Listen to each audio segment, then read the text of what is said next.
दोस्तों, मैं हूं डॉक्टर एलन राइट। जल है तो कल है और कल है तो हम हैं, और यही उद्देश्य है इस अभियान का।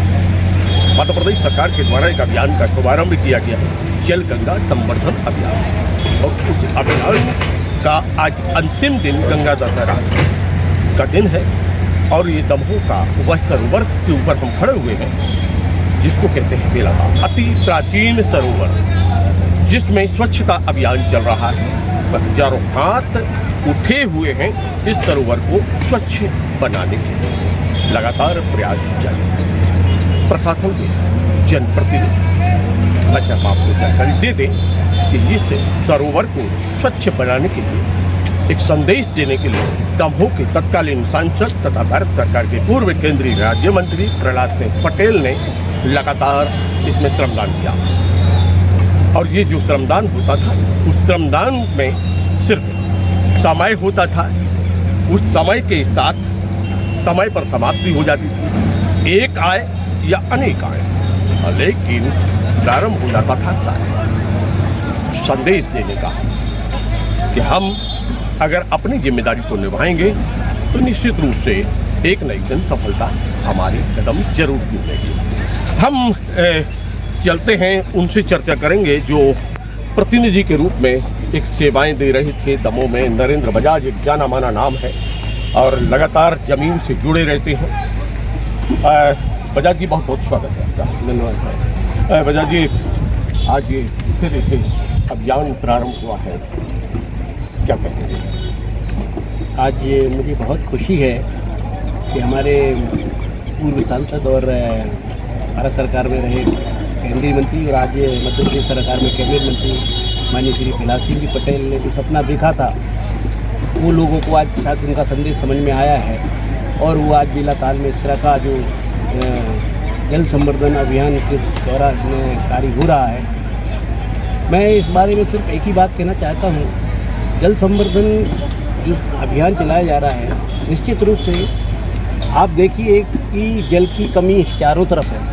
और ये बात हमारे माननीय प्रहलाद सिंह जी ने आज से 10 वर्ष पूर्व भांप ली थी और इस तरह की योजनाएं उन्होंने शुरू की, और उसी तारतम्य में उन्होंने इस बेलाताल की सफाई का अभियान उठाया। और आज आप बेलाताल की शक्ल देखिए, तालाब के अलावा भी आप चारों तरफ अगर देखेंगे तो सुंदरता। और एक और उनका प्रोजेक्ट जो बेलाताल की सुंदरता के लिए आया है, जिसमें काफ़ी आप सामने देखेंगे इस तरफ भी, तो वो पूरा आपको हरा भरा दिखेगा और कई प्रकार के यहाँ प्रायोजन हैं और लोग बाग देख रहे हैं। आज सरकार को ये बात भी समझ में आई है कि अगर जल नहीं होगा तो मनुष्य का क्या होगा।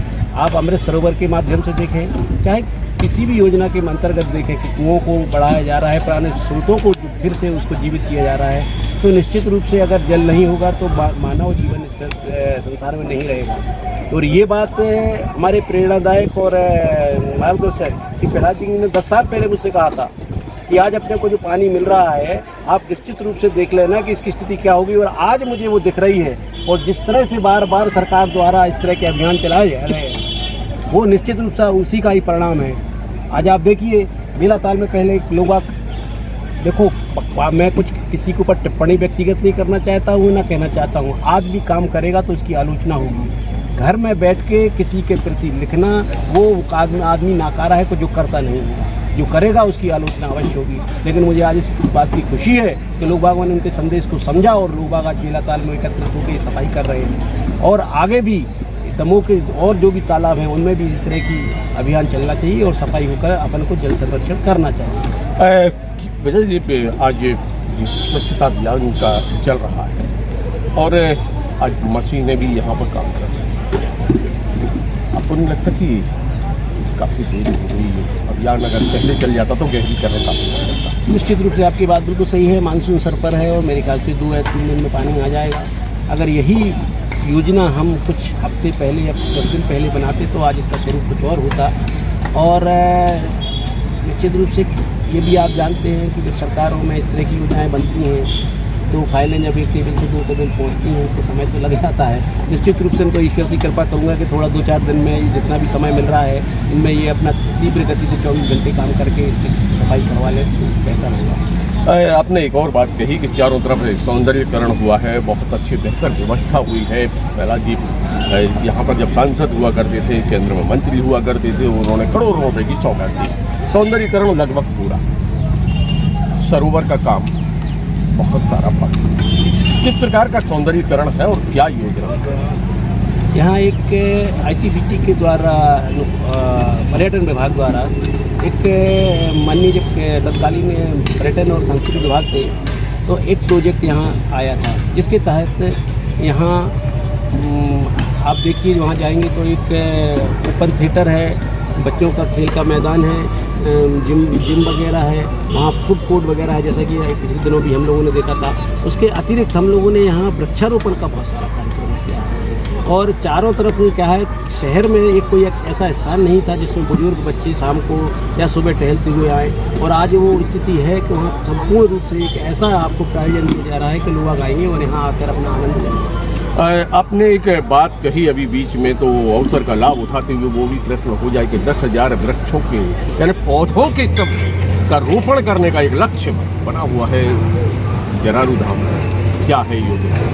जैसा कि आपको मालूम है कि जरारू धाम जो गो अभ्यारण्य है, माननीय मंत्री जी का एक बहुत ही महत्वाकांक्षी प्रोजेक्ट है और वहाँ हम लोग, आपको भी इस बात की जानकारी है, हमारे साथ हमारे साथी हैं अनुपम सोनी जी, वो भी इससे जुड़े रहे हैं।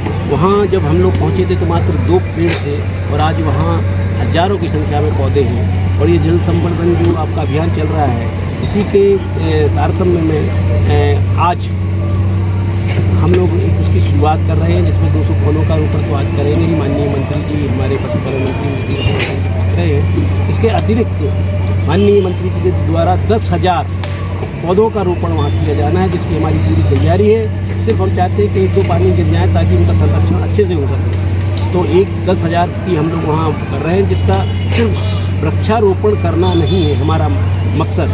हम अगर 10,000 लगा रहे हैं तो उसका संरक्षण हो, उनको बड़े हों। आज जैसे हमने पुराने पौधे भी बड़े किए हैं तो वो हमारा लक्ष्य, इसीलिए हम चाहते हैं कि अगर थोड़ी देरी भी हो जाए, एक बारिश का पानी 2 पानी आ जाए, उसके बाद हम लगाएंगे तो उनको संरक्षित कर पाएंगे। आपके से एक संदेश आम जनमानस के लिए, जल और जल स्रोतों के संरक्षण, वृक्षों के संरक्षण के लिए आम जनमानस के लिए क्या होगा? ये सभी को ज्ञात है और हम सब जानते हैं कि जल के बिना कुछ भी नहीं। आज आप देखिए, आज जम्मू में भी 43 का टेम्परेचर पहुंच गया था और लोग बहुत तरह से हाय हाय कर रहे थे पानी।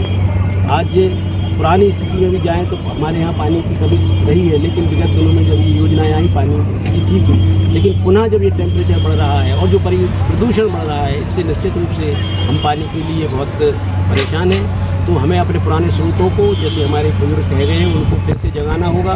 और उसी तारतम्य में आप देखो तालाब, कुएँ, इनकी बात हो रही है। और निश्चित रूप से एक और चीज़ है, जो हम बारिश का पानी है घर घर जो जाता है तो उसे हम बाहर जाने देते हैं। हमारे पास बहुत सी ऐसी योजनाएं आई हैं जिनके तहत हम पानी को ग्राउंड वाटर में डालते हैं और वो उसका लेवल बढ़ता है। तो इस तरह की भी योजनाएं हैं, बहुत सी योजनाएं हैं, लेकिन हमें वहाँ केंद्रित होना पड़ेगा।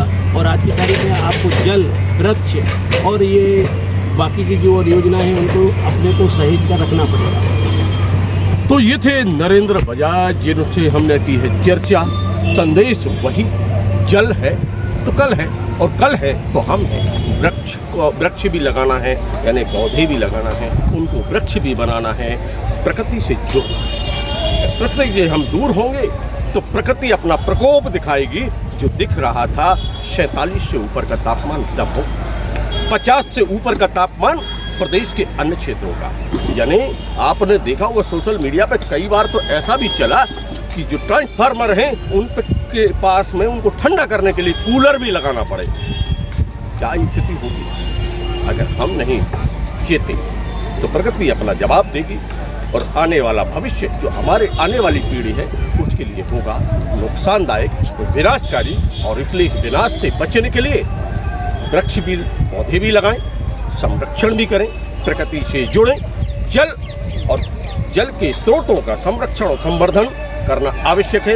यही उद्देश्य है भारत सरकार का, यही उद्देश्य है मध्य प्रदेश सरकार का और यही उद्देश्य है इस अभियान का।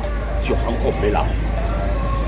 आने वाले समय में हम फिर करेंगे आपसे मुलाकात, किसी नई शख्सियत से मिलेंगे, नए विषय पर करेंगे चर्चा। तब तक मुझे दीजिए इजाजत।